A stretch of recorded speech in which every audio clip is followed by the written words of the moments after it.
જોડે આવવાનું છે. જ્યારે થવું હશે થશે. લાય જરા બાર આંટો તો મારતી આવ. બસ હજુ તો કોઈ બાર નથી આવ્યું. હારી હારી બધી મારા પહેલા રોજ ઓટલા ઉપર આવીને બેસી જાય છે. આજ તો કામ ભલે અધૂરું પડે પણ આજે તો બધા કરતા પહેલા મારે જ બેસી જવું છે. લે આ બતકડી તો આજે વહેલી નવરી થઈ ગઈ લાગે છે. અને બહાર જવા દે ને તો સંભળાયા કરશે હું વહેલી નવરી થઈ ગઈ, હું વહેલી નવરી થઈ ગઈ. લે રેખાબેન જ વહેલા નવરા થઈ ગયા.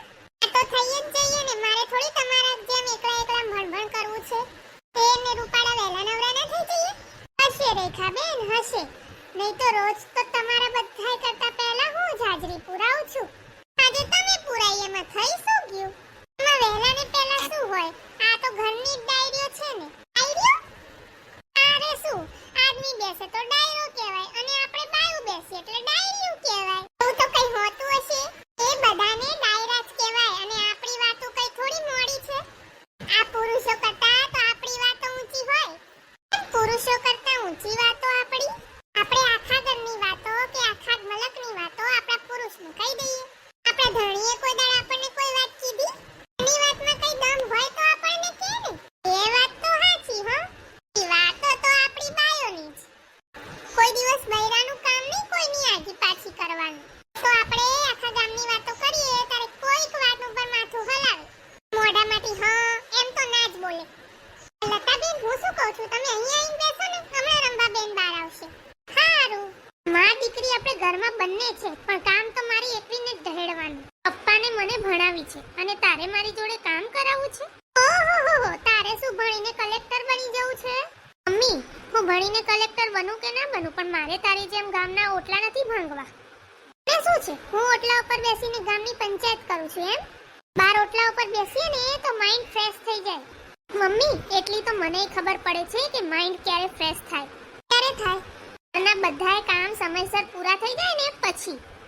કામ ઘરના બધા બાકી મૂકીને તમે બાર ચૌવટ કરવા બેસો ને તો માઇન્ડ ફ્રેશ ના થાય, અપસેટ થાય. એ તને જે લાગતું હોય પણ મારે તો ઓટલા ઉપર જવું જ પડશે. બહાર જઈને જો પેલી બતકડી અને પોપટડી બે બહાર બેસી ગઈ. હું મોડી જાઉં તો સોસાયટીમાં મારી વેલ્યુ શું? મારે તો જવું જ પડશે. પણ મમ્મી મારું લંચ બોક્સ તો ભરતી જા. ભરી લેજે જાતે. આ માળિયામાં નાસ્તાના ડબ્બા પડ્યા જ છે, હું તો હા હાલી. એ ભગવાન બચાવે આ પંચાયત મંડળને. એ આવો આવો રંભાબેન, આજે તમારો કુકડો બહુ બોડો બોલ્યો લાગે છે. કુકડો તો હવારમાં 4 વાગે જાગી જાય છે, તો હવારમાં 4 વાગે થોડું જાગી જવાય. રૂપાળો મનુષ્ય બે મળે છે તો છાનામાના પથારીમાં પડ્યા ના રહીએ. સાચી વાત છે હો રંભાબેન તમારી. ગડપણમાં આખી રાત ઓયોય કરીને પડકા જ ફરવા છે ને. ત્યારે સૂતા જેવડા છીએ તો સૂઈ લેવાય. તો હુઈ જ લઉં હો. આ કામ તો બધાની પહેલા જ પૂરું કરી દઉં છું. લે તે તમાર માં દીકરાને બેને કામય શું હોય? તમારા એ તો કર્ણાટકમાં જેસીબી હારે ઓટલા તોડતા હશે. હા તમારા ભાઈ ભલે ને કર્ણાટકમાં હોય તો શું અમારે માં દીકરાને ખાવા નહીં જોઈતું હોય? અમે ભૂખ્યા થઈએ ત્યારે ભૂખ ના લાગવાની ટીકડીઓ નથી લેતા. અમે માં દીકરા એકલા છીએ તો રાંધવાનું ઓછું હોય પણ કામ તો એટલું ને એટલું જ ને. તમારા ભાઈ કર્ણાટકમાં છે તો લાઈટ બિલ મારે ભરવા જવાનું. તમારે તો મારા ભાઈ દળનું દળાઈ આલે. મારે થોડી ધનસુખભાઈને કહેવાય કે મારું દળનું જોડે લેતા જાઓ. કોથમીરની જોડી મંગાવી હોય તો મંગાવાય પણ દળનું દળાવવાનું તો ના જ કહેવાય ને. રેખાબેન તમે ભૂલ કરો છો. શેની ભૂલ? માર કે ભાઈ આવે ત્યારે દળનું તમારે એમને જ આપી દેવાય ને, આખા વર્ષનું જ દળાઈ લેવાય. જફાટ જતી રહે આખા વર્ષની. પછી આખું વર્ષ બેઠા બેઠા ખાધા રખાય. અરે તમારામાં અક્કલનો છાંટો છે કે નહીં? આખા વર્ષનું દળાવાતું હોય તો ગામ આખું દળાવી ના લે? મહિનો જાય એટલે લોટમાં તો એવી સ્મેલ આવે અને ધનેરા પડી જાય. રંભાબેન તમે પણ આ રેખાબેનને હામ તો લોટ દળાઈને શું સોસાયટીનું કીડિયારું પૂરવાનું છે? તો શું વાલના વખાણ કરવા કે સોડાના? હું તો મજાક કરું છું. તમે લોકો શું કરવા મન ઉપર લો છો? હું અઠવાડિયે દળનું દળાવું છું. મમ્મી હું કોલેજે જાઉં છું. બેટા અમારી હાજરી તો પૂરતી જા અને એમાંય પહેલું નામ તો મારું જ લખજે. પછી લતા માસી અને એના પછી તારી મમ્મીનું લખજે. ઓ આજ તો પહેલા હું ઓટલે આવી છું. ચલો અદફ પલાઠી અને મ ઉપર આંગળી. ચલો હાજરી પત્રક ઉપર ધ્યાન. રેખાબેન કેકેભાઈ જેસીબી વાળા ઓમ. લતાબેન શંભુભાઈ વાટુવાળા ઓમ. રંભાબેન મનસુખભાઈ સલાખાવાળા ઓમ. હંસાબેન ગિરધરભાઈ આઈસરવાળા ઓમતીબેન ગોવર્ધનભાઈ ગોખલાવાળા નથી. હે બેન, આ હંસબેન ગોમુડી કેમ નથી દેખાતી? કોઈ દિવસ સોસાયટીમાં દેખાતા જ નથી. એ છે ને બાજુની શેરીમાં જઈને બેઠી છે. અહીંયા ક્યાંથી ટળે? તે બાજુવાળાની શેરીમાં શું દાટ્યું છે? હું ધાબે લુગડા હુકવતી ત્યારે મેં બે જણીને હાથમાં ચોપડી લઈને જતા જોઈ. શેની ચોપડીઓ? એ સત્સંગની ચોપડીઓ. બીજી હેની ચોપડીઓ? જોર જોરથી બૂમો પાડતી જાય છે. કોઈને કાને પડ્યું સાંભળવાય નથી દેતી. જવા દે ને, ભલે ને સત્સંગ કરતી, એ તો ઘરમાં વહુઓ જોડે ચાલે નહીં એટલે જાય સત્સંગ કરવા. તો એને આપણી જેમ હામ બેઠા બેઠા વાતોના ફડાકા ના કરે. આ સાચી વાત છે હો રંભાબેન. પછી ઘડપણમાં તો આપણે કીર્તન જ કરવાના છે ને. આ વાતો કરવા જેવડી છે તો વાતો ના કરી લઈએ. રંભાબેન, હું તમને શું કહું છું? હા કયો ને. તમે પણ અમારી જોડે અહીંયા નીચે જ બેસી જાવ ને. બધી વાતે અહીં કરો છો. દિવાલોને પણ કાન હોય, તમને નથી ખબર? એ હા લો, આપણે તો બપોરના 12 જ વગાડવાના છે ને. ત્યાં વગાડો કે અહીં વગાડો. હે લેખાબેન, આ રણછોડભાઈની કહીને હું કાપી ગયા. હા ને, તો અઠવાડિયા પહેલા જ આપી ગયા. એ આપણને કેમ નહીં કીધું હોય? તો ઉકો લેવા આવવાનું હોય ને તોય બોલાવે, પણ આપવા આવવાનું હોય તારે ના બોલાવે.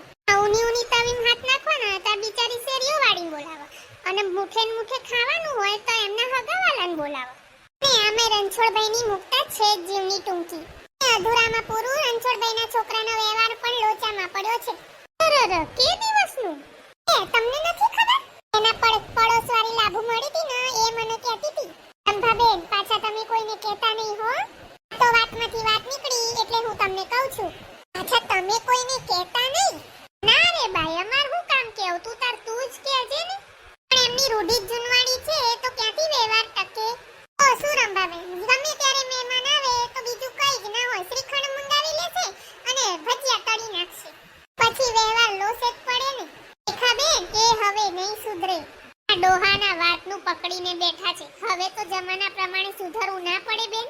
ના કોઈ દિવસમો શું કે ના કોઈ દિવસ પાત્રું. 12 મહિને એકવાર મમરી પાડે. મહેમાન આવે એટલે મૂઠો ભરીને નાખે તાવડીમાં. એના કરતા તો કુરકુરીઓનું પડીકું થાળીમાં નાખે ને તોય સારું લાગે. જોઈ જાવ અમાર ફ્રીજમાં 2-3 રસના ડબલા અને માવા મીઠાઈના પેકેટ તો પડ્યા જ હોય. એ મહેમાન આવે ને એટલે એ જ આપવાનું. અને ભાતમાં કાજુ દ્રાક્ષ નાખીને પુલાવ જ કરવાનો. અરે એના કર્યા મુક્તા ભોગવે. આપણે શું કામ કોઈની પાર્ટી પંચાયત કરવી છે? ભૂરાભાઈના ઘરે કોણ રોજ આઈ જાય કરે છે? અરે ભૂરાભાઈના ઘરેથી સ્ટોન ટીકડા લગાવે છે ને, એ બાઈ આવી હશે. પણ આ તો ખાલી હાથે મહેમાન હોય એવી લાગી. જે હોય એ દિવસ જ્યારે આ થશે ને ત્યારે વસ્તી ભેગી થશે ને ત્યારે વાતમાંથી વાત કાઢીને પૂછી લઈશું એમના ત્યાં કોણ મહેમાન હતું. લે, અમારે તો મહેમાન અહીં આવી ગયા. ખાઈ પીન નવરિયો હોટેલ થઈ ગઈ. આ સોસાયટીમાં તો તમાર લે જેવી કોઈ કામ કરતી બાયું જ નહીં જોઈ હો. ના રે, એમ કેમ થાતા હતા? તમારે ખાલી બોલવું જ છે ને. હજુ તો હવારના કામ આડે થઈ ગયા છે.